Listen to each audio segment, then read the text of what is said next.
নমস্কার, আপনারা দেখছেন শিলচর নিউজ ডেইলি। আমি রাজেশ সাবর। আজকের সকালের প্রতিবেদনে আপনাদের স্বাগত জানাই। বিশ্ব শান্তি কামনায় অষ্টপ্রহর শ্রী শ্রী হরিনাম সংকীর্তন। ধলাই বিধানসভা সমষ্টির পূর্ব ধলাইয়ের ধর্মী খালজিপির সচিনপুর রাধা গোবিন্দ সেবাশ্রমে আজ থেকে অষ্টপ্রহর শ্রী শ্রী হরিনাম সংকীর্তন অনুষ্ঠিত হতে যাচ্ছে। অনুষ্ঠান সূচিতে রয়েছে আজ 29শে মার্চ শুক্রবার বিকেল 4 ঘটিকায় গঙ্গা আনয়ন ও মঙ্গল ঘট স্থাপন তথা রাত্রি 7 ঘটিকায় শুভ অধিবাসের শুভ আরম্ভ। পরিবেশনায় রাধাশ্যাম বাবাজি দামছড়া।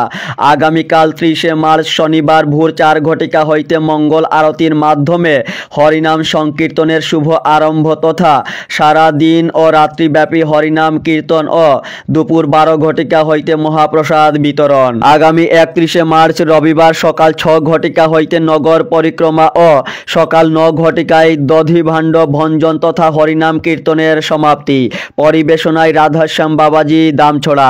নাম সুধা বিতরণে রাধাশ্যাম সম্প্রদায় দামছড়া, কানাইবলাই সম্প্রদায় গঙ্গানগর, ভক্তি শ্রবণ সম্প্রদায় বিন্নাকান্দি চা বাগান, রাধারমন সম্প্রদায় লালাবাজার রূপাছড়া। এই মহতি পূর্ণ অনুষ্ঠানে শ্রী শ্রী রাধা গোবিন্দ সেবাশ্রমের বাবাজি বিজয়ানন্দ দাস বাবাজি মহারাজ সবাইকে আমন্ত্রণ জানিয়েছেন।